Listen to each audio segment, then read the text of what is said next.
Hi everyone! So in this video, I'm going over 5 highly profitable e-commerce niches to start selling in for 2022. E-commerce has expanded a lot in the past decade, but there is a lot of room for growth still. That's really why it's one of the best businesses to start today. But the question is, what should I sell? We are going to go over some trending industries and products that could take your e-commerce store to the next level. Let's get started.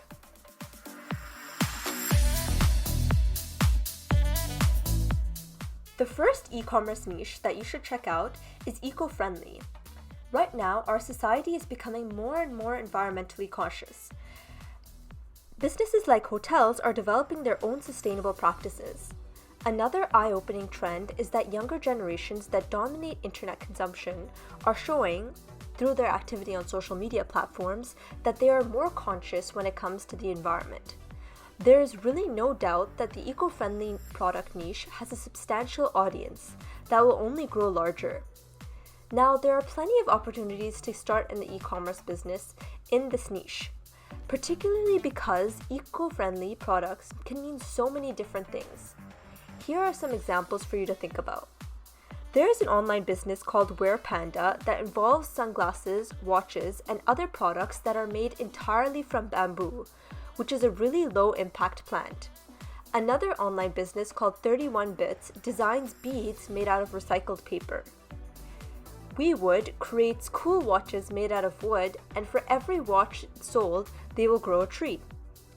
These are just some ideas that can hopefully motivate you, and the great thing with the eco-friendly niche is that you can really get creative on how to apply it. This is a business that will not only address a young and exciting market, but also create products that will help save and preserve the environment. The second profitable e-commerce niche is spirituality. If you aren't aware, spirituality seems to be super in nowadays. People are asking each other about their zodiac signs, interpreting each other's horoscopes, and engaging in all sorts of activities and discussions that address your spirituality. So more and more people are subscribing to communities for things like astrology, witchcraft, as well as magic.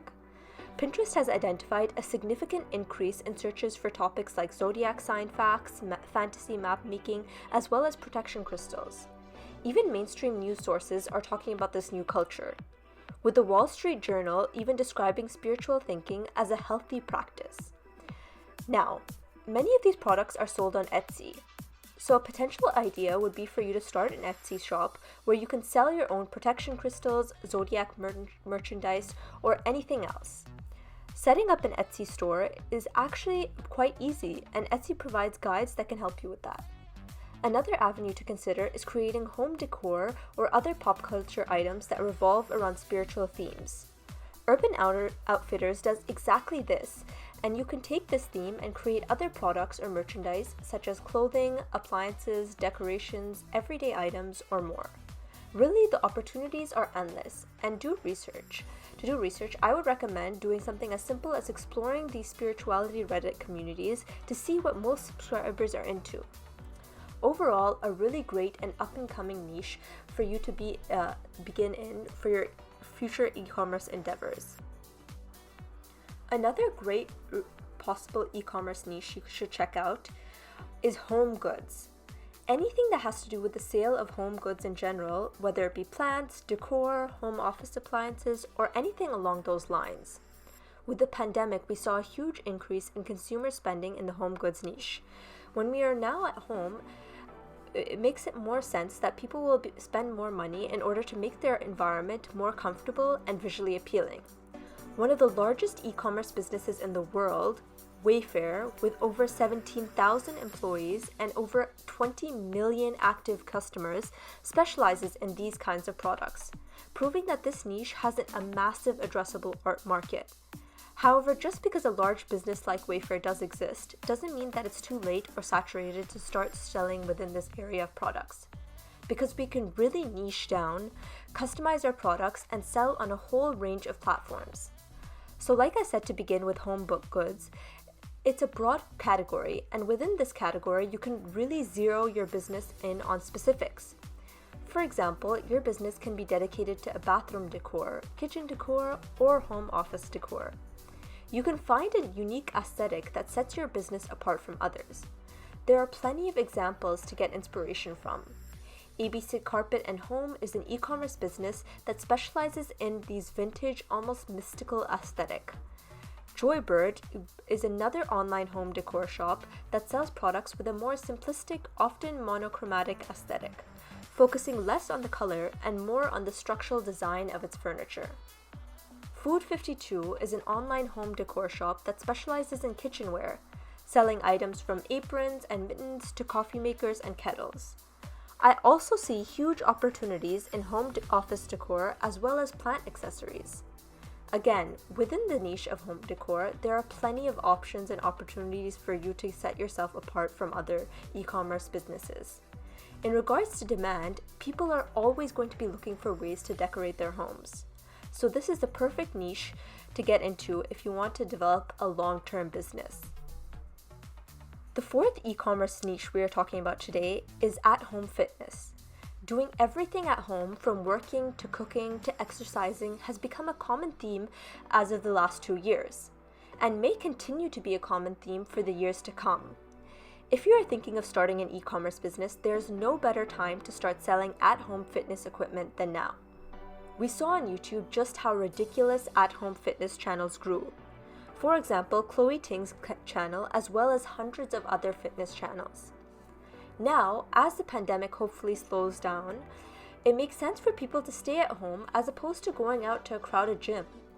Starting at an at-home fitness e-commerce business does not mean you have to start selling products as complex and bulky as treadmills, gym sets, and ellipticals. That would be super expensive to start, so I don't recommend that, especially if you're new to e-commerce. Instead, you can sell products as simple as fitness bands, gym attire, yoga mats, and really the list goes on. These types of products are really customizable and provide you with a lot of flexibility, as well as being very cost effective, as low as a few dollars per item to source. If you really want to expand your catalog while still targeting your addressable market, you can even try selling products like protein powders or bars in addition to other nutritional items that will benefit fitness junkies. Let's take a look at some of the very successful at-home fitness e-commerce businesses. First, we have Gymshark, which is not exclusive to at-home fitness, but they are within that whole fitness general niche. And this brand went from a small startup to selling fitness supplements to being one of the largest and most successful fitness apparel companies in the world, worth well over $1 billion today. There is also Women's Best, an online business that relies heavily on Instagram marketing to sell its supplements and vitamins for women. Even True Coach, whose business simply revolves around a mobile fitness app where coaches and trainers can teach clients online, has skyrocketed in user growth within the past year. At-home fitness is a niche that has boomed as a result of the pandemic and will not be going away anytime soon. The last niche on this list is the do-it-yourself home improvement niche. Starting a business within this niche can mean selling basic home necessities like light bulbs and lamps or hardware and tools. DIY home improvement is yet another area of business that has experienced significant growth as a result of the COVID-19 pandemic. Mostly because people were confined to their own home and a lot of individuals couldn't have others come over to install and assemble their products. Looking into the future, Technavio projects the DIY home improvement retailing market to grow by $154.76 billion between 2021 and 2025, with a compounding annual growth of 5% during that period. There are plenty of reasons to explain this trend. One of them is likely because people are generally now more passionate about taking on these DIY projects. It can definitely be very fun. This is a niche that doesn't immediately come to one's mind when they think about an e-commerce niche. However, that should be an indication that DIY home improvement could be a really great niche to get into. I'm aware that a lot of the niches I talked about in this video are difficult to break into and compete in, but that's where you can really exercise your creativity. Think to yourself, is there any place in this niche where I can really niche down and customize products that don't cost too much to make? You don't need to stick to generic products. In fact, that's the opposite of what you want to do. If you really want to create an impactful e-commerce store, steer away from what's common and find a small niche you can target within the 5 that I mentioned today. These were my list of the 5 most profitable e-commerce niches to create a brand in 2022. You want to choose a niche on this list as they are all trending upwards because we are all trying to develop a long-term business that we can run for many years or eventually sell. If you are creating a brand surrounding a very trendy product or a niche that may cease to exist, then your opportunities for growth in the future are very far between. That's it for this video. I hope you got some value from it. If you did, make sure to hit that like button and also subscribe to my channel for more videos like this. I make a ton of content about personal finance, investing, and entrepreneurship. Thank you so much for your time, and I'll see you in the next video.